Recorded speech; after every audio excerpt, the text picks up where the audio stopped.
It's time for those with their sweaty fists inside the sock puppets, those hollow things we're expected to believe are running the show, to fish or cut bait.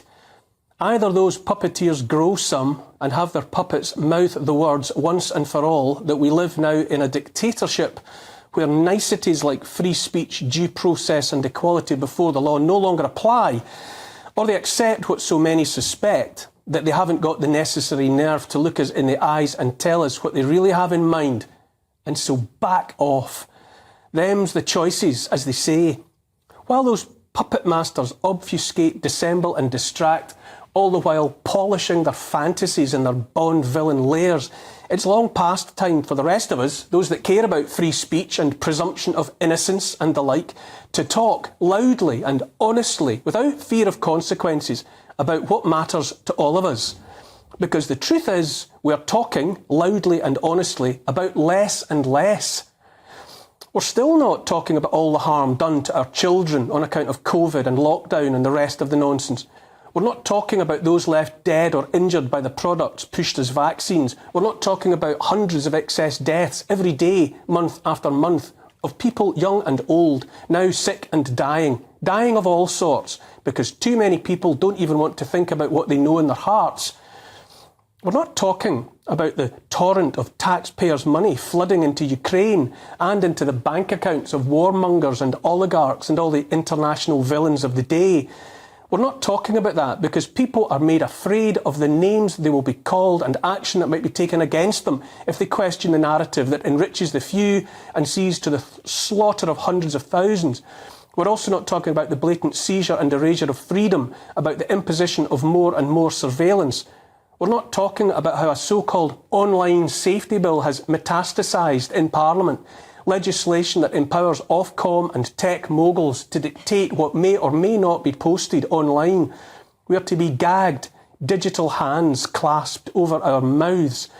Among the overreach in the bill is government power to force companies to provide them with secret back doors into encrypted conversations so that privacy is at an end and the government and its little wizards can pry wherever they like, regardless of consent. Remember, we voted for none of this, not so much as a word of it.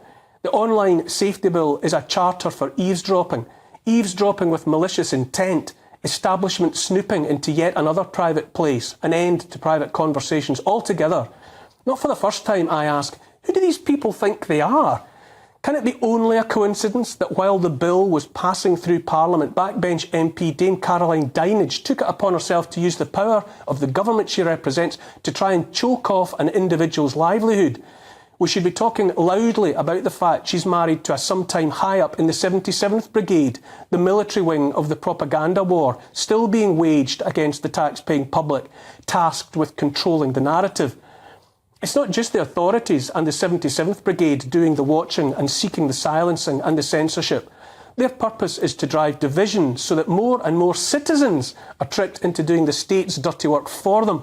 More and more people are watching their neighbours, digital net curtains twitching in hopes of finding something they can use to do harm, as often as not to people they've never met and don't even know. The authorities are willfully arming and encouraging the mob, and that always ends well, as history shows. So many enjoy the burning of a witch. They did in 17th century Salem, Massachusetts, and they do in 21st century Britain, as it turns out, as it always turns out.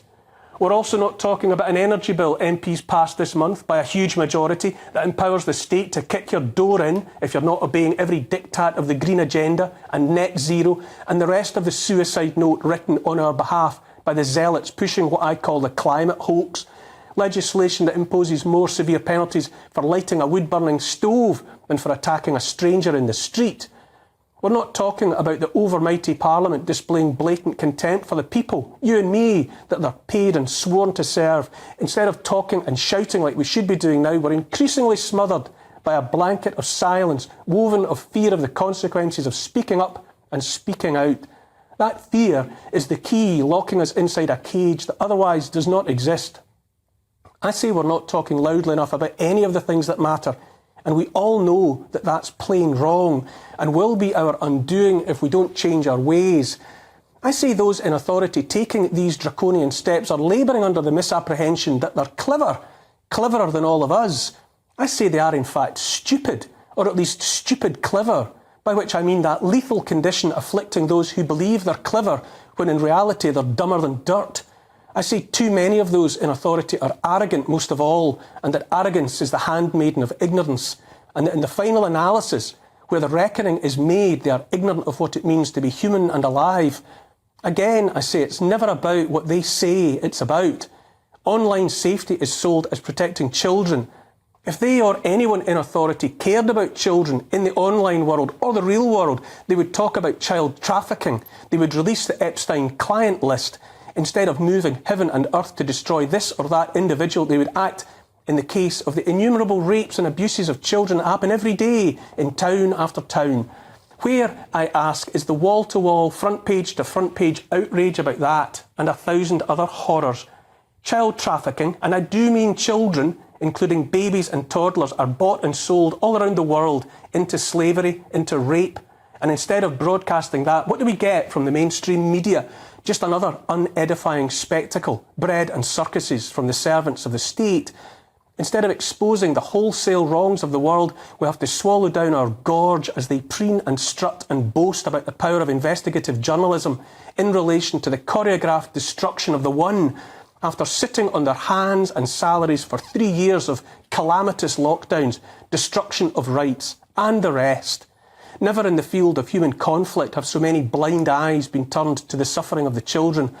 Let's call the online safety bill what it really is, what it's really for. No more and no less than a volume control that allows the authorities to turn down, all the way to silence, voices they don't want anyone to hear.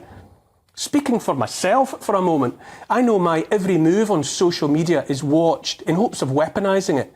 I still don't bother to check what other people follow, what they click their like buttons about, or why, but unknown numbers watch me round the clock with nothing but mischief and harm in their hearts.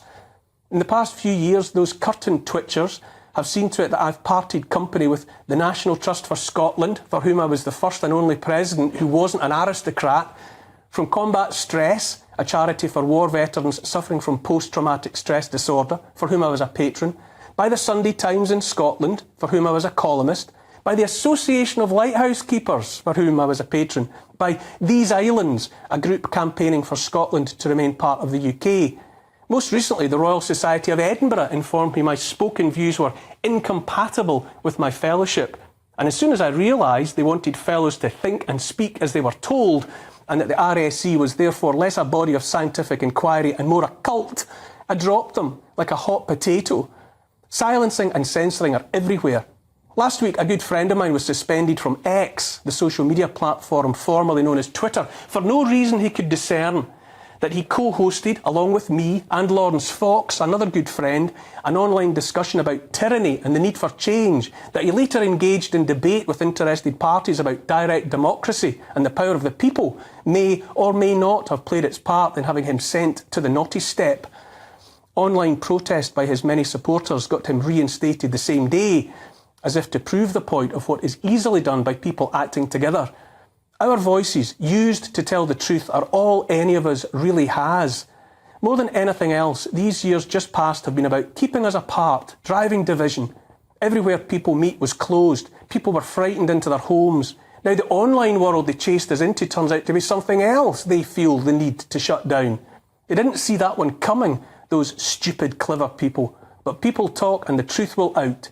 Here's the thing, this is a tipping point. Do we come together, every colour and creed, and share the truth and tell the stupid clever where to go? Or do we close our mouths forever and go home to be alone? I'm all for shouting now, and if Dame Caroline has me in her sights, she can address the letter to the coast guy in Scotland. The Royal Mail know where I live.